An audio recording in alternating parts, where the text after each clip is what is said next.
নমস্কার, আমার ঈশ্বর বাঁচাবেন চ্যানেলের প্রিয়জনেরা। আমি আপনাদের কিছু মূল্যবান টিপস দেবো, যেগুলো আপনারা ঘরের মধ্যে যদি রাখেন তাহলে আপনাদের প্রভূত অর্থাগমের একটা বিরাট সুযোগ আসে, এবং সেটা যতটা আন্তরিকভাবে করবেন ততটাই পাবেন। যেমন কয়েকটা জিনিস আমি বলছি। একটা কাঁচের পাত্রে, একটা পরিষ্কার কাঁচের পাত্রের মধ্যে একটা পাতি লেবু দেবেন, তাতে তার মধ্যে গঙ্গা জল দিলে খুব ভালো হয়, না হলে শুদ্ধ জল দেবেন, দিয়ে রাখবেন এমন জায়গায় টাচ না পড়ে, কারোর টাচ পড়লেই সেটা নষ্ট হয়ে যাবে। এইটা একটা জায়গায় স্থানে রাখবেন, এবং রোজ স্নান করার পরে ওই লেবুটাকে হাত দিয়ে ধরে রাখবেন। ওই কাঁচের যে বোলের মধ্যে লেবুটা রেখেছেন একটা গ্লাস, সেই জলটা তুলসী তলায় ঢেলে দেবেন, বা তুলসী তলা যদি না থাকে কোনো টবের গাছের মধ্যে ঢেলে দেবেন, দিয়ে আবার শুদ্ধ জল দিয়ে ভরিয়ে রেখে দেবেন। এতে কি হয়, এতে অর্থাগমের একটা বিরাট সুযোগ আসে, যে জন্য আটকে আছে। আমাদের সবকিছুই অর্থ, অর্থাৎ অর্থ মানে আমার মনে হয় টাকা চাই টাকা চাই, তা কিন্তু না। মা লক্ষ্মী, এটা মা লক্ষ্মীকে যে যত ঘরের মধ্যে ধরে রাখতে পারবে ততই তো তার মঙ্গল। অর্থ তো চাই, দুপা গেলেই অর্থ চাই। আমাদের ঠাকুর না করুন রোগ ব্যাধি হলেই অর্থ চাই, সমস্ত কিছুতে অর্থ চাই। এবারে বলছি যে যদি এই কাজটা করতে পারেন, যে মায়ের মন্দির থেকে, গোপালের মন্দির থেকে, মহাদেব শিবের মন্দির থেকে এবং হনুমানজির মন্দির থেকে একটা করে ফুল, আপনি একটা করে যদি ফুল আনতে পারেন, শনিবার গিয়ে মায়ের মন্দির থেকে, মন্দির হতে হবে, মন্দির থেকে একটা জবা নিয়ে এলেন, হনুমানজির জন্য মঙ্গলবার একটা ফুল নিয়ে এলেন, এইবারে সে গাঁদা ফুল টাদা ফুল যে কোনো রকম হতে পারে, শিবের মন্দির থেকে একটা যে কোনো ফুল নিয়ে এলেন। এবার আপনি কৃষ্ণের মন্দির থেকে, যে কোনো একটা ফুল নিয়ে এলেন, রাধা কৃষ্ণের মন্দির, গোপালের মন্দির, এইটা এনে আপনি আপনার সিংহাসনে একটা হলুদ লাল কাপড় জড়িয়ে রেখে দিন, বা যদি অন্যত্র কোথাও রাখতে চান আপনার আলমারির মধ্যে রাখতে পারেন। এটা কি হয়, মা লক্ষ্মী এবং আপনার মা কালী, হনুমানজি এবং মহাদেব শিব কি দেবেন, আপনাকে শান্তি দেবেন, বুদ্ধি দেবেন, ধৈর্য দেবেন, আর যেটা হচ্ছে বিপদ আসবে না।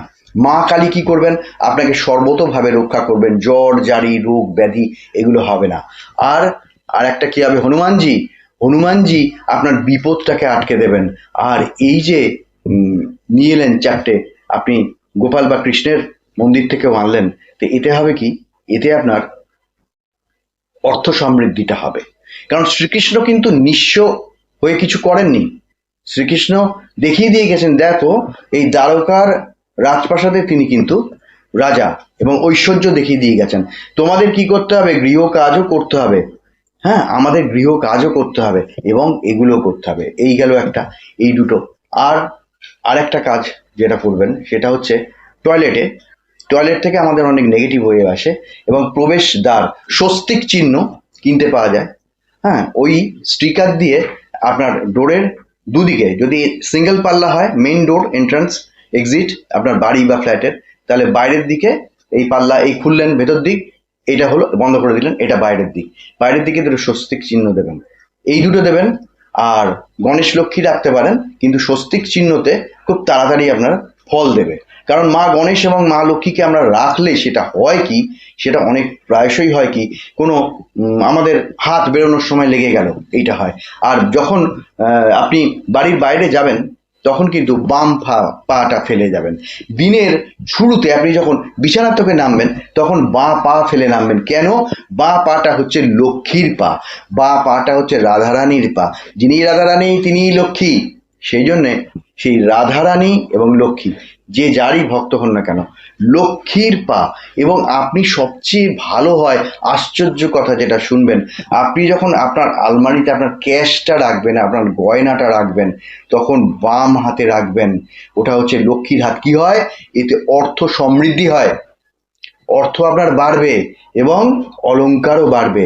আপনি যদি ব্যবসা স্থানে থাকেন, তাহলে আপনি যখন দিনের শেষে আপনি ব্যবসাটাকে ক্লোজড করছেন, করে আপনি বাড়ি ফিরবেন, তখন যদি কোনো ক্যাশ আপনি তুলে রাখেন, অলংকার তুলে রাখেন, বাম হাতে ঢুকিয়ে রাখবেন, তাহলে কিন্তু আপনার প্রচুর পরিমাণে সমৃদ্ধি হবে।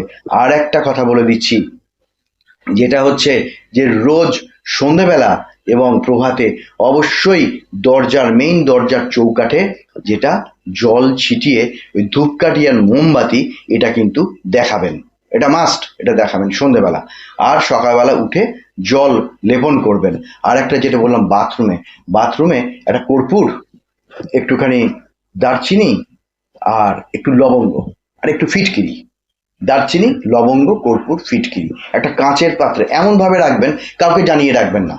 আপনি বাড়ির যে মেম্বারই হন না কেন, আপনি স্ত্রী, আপনি স্বামী, বা যে কেউ হন না কেন, আপনি মা, আর আপনার সন্তান সকলে আছে, ওইটা যেন কারোর নজরে না পড়ে, আর কারোর ছোঁয়া না পড়ে, অশুদ্ধ জল যাতে না পড়ে, এমন একটা স্থান বেছে নিয়ে আপনি বাথরুমে রেখে দিন।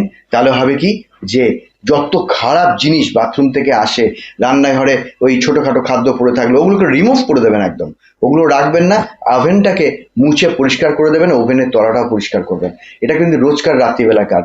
আর এই বাথরুমে যেটা রাখবেন, ওটা 15 দিন রাখবেন, রাখার পরে আবার বদলে ফেলবেন, তারপরে আবার নতুন ওইভাবে রাখবেন। দেখবেন কি অত্যাশ্চর্যভাবে আপনার যে একটা বিচ্ছিরিভাবে আটকে ছিলেন আপনি, অর্থনৈতিক বলুন, উন্নতি বলুন, সব দিক থেকে, ব্যবসার দিক থেকে, চাকরির দিক থেকে, লেখাপড়ার দিক থেকে, সম্পর্কের দিক থেকে, সম্পর্ক খারাপ হয়ে যায়। একটা প্রেমিক প্রেমিকার সম্পর্ক কিছুতেই মিল হচ্ছে না, কিন্তু যেগুলো যখন দুজনের বাড়িতে চলে যাচ্ছে ভীষণ টান, কিন্তু সামনে এলে যেন কি অশান্তি হচ্ছে। ওই যেগুলো নেগেটিভ বা খারাপ ওয়েবগুলো, ওগুলোর শক্তি আছে খুব। ভালো আত্মার যেমন শক্তি আছে, ওগুলো হচ্ছে মন্দ আত্মা, ওগুলো না ভীষণভাবে তছনছ করে, কারণ তারা ভোগ করতে চায়, তারা এই যে সংসার থেকে ভোগ করতে চায়, এইটাই খারাপ হয়। সেই জন্যে এইগুলো করবেন। আর স্বামী স্ত্রীর দাম্পত্যে খুব সুন্দর মিলমিশ হবে। আর সর্বোপরি হচ্ছে যে সংসার একটা প্রাচুর্য আসবে। এত আনেন শেষ হয়ে যায়, কিছুই কুলিয়ে উঠতে পারেন না, তা হবে না। আপনি আনলেন, চলছে, এটা শেষ হয়েছে না, এখনো হয়নি, আছে। আর টাকা মোটামুটি আপনার হাতে থাকবে। যে টাকা থাকে না, কিছুতেই কি করব আমি বুঝতে পারছি না, এ তো খরচা বেড়েই যাচ্ছে, এই জিনিসটা হবে না। তো এই কটা কাজ মোটামুটি করুন, তাহলে দেখবেন আপনার সমৃদ্ধি হবে, অর্থ উন্নতি হবে। আর সন্ধ্যাটা কিন্তু দিতে হবে, শাঁখ কিন্তু বাড়িতে বাজাতে হবে। রাত্রি 10টার সময় যদি আপনি বাজান, তাও বাজাতে হবে। আর সপ্তাহে একদিন করে গোটা বাড়িতে ধুনো দেখাবেন। ধুনোতে হয় কি, নেগেটিভ ওয়েভ, মন্দ আত্মা, খারাপ জিনিসের সমস্ত চলে যায়। রান্নাঘরটাকে পরিষ্কার রাখবেন, রাত্রিবেলা ক্লিয়ার রাখবেন। আর আবর্জনা ঘরের বাইরে বা ঘরের মধ্যে রাখতে দেবেন না। এগুলো ঘরের বাইরে ডেলি পরিষ্কার করবেন। চটি জুতো উল্টোপাল্টা করে থাকলো, এগুলো করবেন না, সাজিয়ে গুছিয়ে রাখবেন। বাথরুমে এই কাজটা করবেন, সপ্তাহে একদিন বাথরুম ভালো করে ক্লিন করবেন। রোজ করার দরকার নেই, বেশি পরিষ্কার বেশি কোনো কিছু করলেই হয় কি, সেখান থেকে লক্ষ্মীর শ্রী যেটা, সেটা চলে যায়।